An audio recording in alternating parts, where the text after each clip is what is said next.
বন্ধুরা, জ্ঞানজ্যোতি কোচিং সেন্টারের পক্ষ থেকে তোমাদের সকলকে জানাই স্বাগত। আজকের ক্লাসে আলোচনা করব তোমাদের সিলেবাস নিয়ে, অর্থাৎ SKBU সিধু কানু বিরসা ইউনিভার্সিটির অধীনস্থ যে সমস্ত আর কি ছাত্রছাত্রীরা সেকেন্ড সেমিস্টারের যে মেজর হিস্ট্রি তোমাদের যে সিলেবাস রয়েছে, তোমরা যারা হিস্ট্রি নিয়ে মেজরে হিস্ট্রি নিয়ে পড়াশোনা করছো তাদের জন্য সেকেন্ড সেমিস্টারের যে মেজর হিস্ট্রির যে সিলেবাসটা রয়েছে সেটা নিয়ে কিন্তু আজকের ক্লাসে আলোচনা করব। দেরি না করে শুরু করছি আজকের ক্লাসটি। দেখো, প্রথমত তোমাদের এই যে মেজর হিস্ট্রির যে সিলেবাসটা রয়েছে সেকেন্ড সেমের, এই পুরো সিলেবাসটার কিন্তু একটা টাইটেল রয়েছে।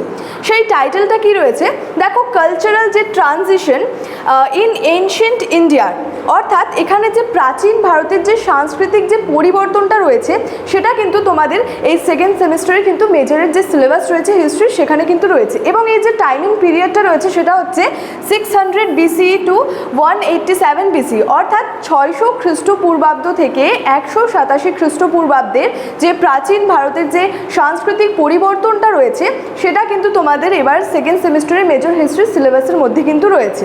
তো এই যে সিলেবাসটা রয়েছে এই সিলেবাসের মধ্যে তোমাদের বেশ কয়েকটা ইউনিট রয়েছে এবং সেই ইউনিটের মধ্যে কী কী টপিকগুলো রয়েছে সেটা নিয়ে কিন্তু আজকের ক্লাসে আলোচনা করব।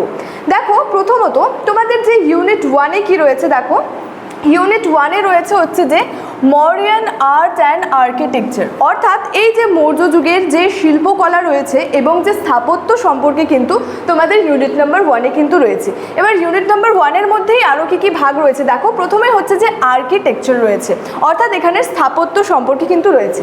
নেক্সট হচ্ছে এখানে প্যালেসেস রয়েছে, অর্থাৎ এখানে যে প্রাসাদগুলি আছে সেটা রয়েছে। কেভস রয়েছে, অর্থাৎ যে গুহাগুলি রয়েছে।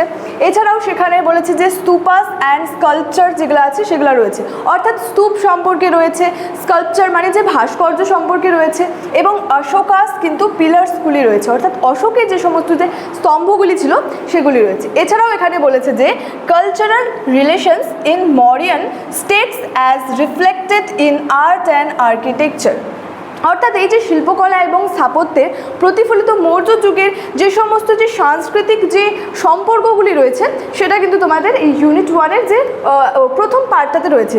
আরও ইউনিট 1-এর মধ্যেই রয়েছে, সেখানে দেখো cultural development in post Mauryan age, অর্থাৎ এই যে মৌর্য পরবর্তী বৈদিক যুগের যে সাংস্কৃতিক যে বিকাশ রয়েছে সেটা রয়েছে। এর সাথে সাথেই রয়েছে এখানে আর্ট অর্থাৎ শিল্পকলা, আর্কিটেকচার অর্থাৎ স্থাপত্য সম্পর্কে, এছাড়াও স্কাল্পচার রয়েছে অর্থাৎ ভাস্কর্য। এখানে বলে দিয়েছে with special reference two Mathura and Gandhara school of art, অর্থাৎ এই যে পরবর্তী মৌর্য যুগের যে স্থাপত্য শিল্পকলার কথা বলা হয়েছে সেখানে তো এখানে তো রয়েছেই যে আর্ট রয়েছে, আর্কিটেকচার রয়েছে এবং স্কাল্পচার তো রয়েছে, অর্থাৎ শিল্পকলা, স্থাপত্য, ভাস্কর্য তো রয়েছেই। তার সাথে সাথে বিশেষ উল্লেখ সহ বলেছে এখানে Mathura and Gandhara school of art, অর্থাৎ মথুরা শিল্পকলা সম্পর্কে তোমাদের এই ফার্স্ট ইউনিটের পার্ট 2-এ যেটা আছে সেটাতে রয়েছে, এবং যে গান্ধারা স্কুল অফ আর্ট অর্থাৎ যে গান্ধার যে শিল্পকলা সম্পর্কে এটা কিন্তু তোমাদের যে ইউনিট 1-এর মধ্যে কিন্তু এই সমস্ত বিষয়গুলি কিন্তু তোমাদের এবার সেকেন্ড সেমিস্টারের মেজর হিস্ট্রিতে কিন্তু রয়েছে। ঠিক আছে, ইউনিট যেটা 2 রয়েছে সেই ইউনিট 2-এ দেখো কি রয়েছে, যে অমরাবতী স্কুল অফ আর্ট, অর্থাৎ যে অমরাবতী যে শিল্পকলা রয়েছে সেটা সম্পর্কে কিন্তু তোমাদের সেকেন্ড ইউনিটে কিন্তু রয়েছে। এইখানে কি বলা হয়েছে দেখো, যে বলেছে হিস্টোরিক্যাল ব্যাকগ্রাউন্ড, অর্থাৎ ঐতিহাসিক যে পটভূমি রয়েছে সেটা কিন্তু সেটা সম্পর্কে রয়েছে এই অমরাবতী স্কুল অফ আর্টসের ক্ষেত্রে, অর্থাৎ যে অমরাবতী শিল্পকলার যে ঐতিহাসিক যে পটভূমিটা কি সেটা। মেজর ফিচার্স রয়েছে, অর্থাৎ যে সমস্ত মূল মানে প্রধান যে বৈশিষ্ট্যগুলি কি আছে সেটা রয়েছে। অ্যান্ড সিগনিফিকেন্স, অর্থাৎ তাৎপর্য কি রয়েছে এই অমরাবতী শিল্পকলার, এছাড়াও গুরুত্ব কি রয়েছে সেটা সম্পর্কে। ঠিক আছে, ইউনিট 3-তে তোমাদের রয়েছে হচ্ছে সঙ্গম এজ সম্পর্কে, অর্থাৎ সঙ্গম যুগটা সম্পর্কে কিন্তু তোমাদের ইউনিট 3-তে রয়েছে। এবং এখানে বলেছে যে ডেভেলপমেন্ট অফ লিটারেচার, অর্থাৎ সাহিত্যের বিকাশ সম্পর্কে, যে সঙ্গম যুগের যে সাহিত্যের বিকাশটা কি রয়েছে সেটা নিয়ে তোমাদের পড়তে হবে। নেক্সট দেখো রয়েছে এখানেই যে পলিটি সম্পর্কে, অর্থাৎ রাজনীতি, ইকোনমি মানে অর্থনীতি এবং আর্টস সম্পর্কে, অর্থাৎ শিল্পকলা সম্পর্কে।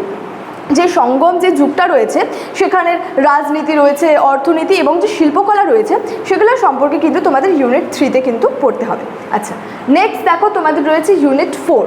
ইউনিট 4-এর মধ্যে তোমাদের কি রয়েছে, মথুরা স্কুল অফ আর্টস।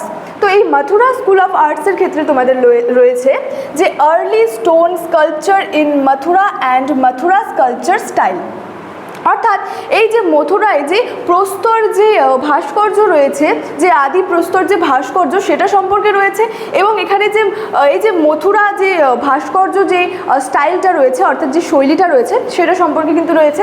এছাড়াও তোমাদের রয়েছে হচ্ছে জৈন অ্যান্ড বুদ্ধিস্ট যে রিলিফস, এবং এর সাথে সাথে বলছে অ্যান্ড ইটস মেজর ফিচার্স এবং যে অ্যান্ড যে সিগনিফিকেন্স, অর্থাৎ এই যে বুদ্ধিস্ট এবং যে জৈনিস যে মানে এর মেজর ফিচার্সগুলি কী কী রয়েছে, এর সাথে সাথে এর সিগনিফিকেন্স অর্থাৎ যে মানে তাৎপর্য বা গুরুত্বগুলি কী রয়েছে সেটা সম্পর্কে তোমাদের ইউনিট 4-এ পড়তে হচ্ছে। আচ্ছা, ইউনিট 5-এ তোমাদের রয়েছে হচ্ছে লিটারেচার, লিটারারি যেটা ডেভেলপমেন্ট রয়েছে সেটা সম্পর্কে, অর্থাৎ সাহিত্যের যে বিকাশটা রয়েছে সেটা সম্পর্কে তোমাদের ইউনিট 5-এ কিন্তু রয়েছে। তো এক্ষেত্রে বলা হয়েছে যে দেখো, development of classical literatures of Maurya with special reference to Buddhist যে লিটারেচার রয়েছে সেটা সম্পর্কে কিন্তু তোমাদের ইউনিট 5-এ কিন্তু পড়তে হবে। তো এই টোটাল 5টা ইউনিট কিন্তু তোমাদের এবার সেকেন্ড সেমিস্টারে যারা মেজর হিস্ট্রি রয়েছে তাদের কিন্তু 5টা টোটাল ইউনিট রয়েছে, এবং ইউনিটগুলির মধ্যে কিন্তু বেশ কিছু যে ইম্পর্টেন্ট কিন্তু যে টপিকগুলি কিন্তু রয়েছে, এবং এই টপিকগুলি সম্পর্কে কিন্তু তোমাদের সঙ্গে আমি ধাপে ধাপে কিন্তু আলোচনা করব। তো আজকে তোমাদের কিন্তু সিলেবাস সম্পর্কে ক্লাস কিন্তু এতটাই ছিল, অর্থাৎ তোমাদের সিলেবাসের মধ্যে কটা ইউনিট রয়েছে, সিলেবাসের টাইটেল কী রয়েছে, সিলেবাসের প্রত্যেকটা ইউনিটের মধ্যে কী কী ভাগগুলি রয়েছে সেটা নিয়ে কিন্তু আজকের ক্লাসে বিস্তারিতভাবে আলোচনা করলাম। আর আজকের ক্লাস কিন্তু এতটাই, এবং ক্লাসটি শেষ করার আগে তোমাদেরকে একটা ছোট্ট ইনফরমেশন দিতে চাই যে তোমরা যারা ভাবছো যে তোমাদের ইতিমধ্যে এক্সাম শেষ হয়েছে, তোমরা যারা ভাবছো আমাদের সঙ্গে এই সেমিস্টারে প্রথম থেকে আমাদের সঙ্গে যুক্ত হতে চাইছো, তারা স্ক্রিনে দুটি নাম্বার দেখতে পাচ্ছ, 6295916282 এবং 7076398606। এ দুটি নাম্বার আমাদের কোচিং সেন্টারের অফিসিয়াল হেল্পলাইন নাম্বার। তো তোমরা যারা ভাবছো প্রথম থেকে আমাদের সঙ্গে যুক্ত হবে তারা কিন্তু একটুও দেরি না করে স্ক্রিনে দেওয়া এই দুটি নাম্বারের মধ্যে যে কোনো একটি নাম্বারে যোগাযোগ করে আমাদের সাথে যুক্ত হয়ে যেতে পারো। আজকের ক্লাস এতটাই ছিল, দেখা হচ্ছে তোমাদের সঙ্গে পরবর্তী ক্লাসে নতুন নতুন টপিকগুলোর সাথে। ততক্ষণ তোমরা ভালো থেকো, সুস্থ থেকো। Thank you so much, thanks for watching.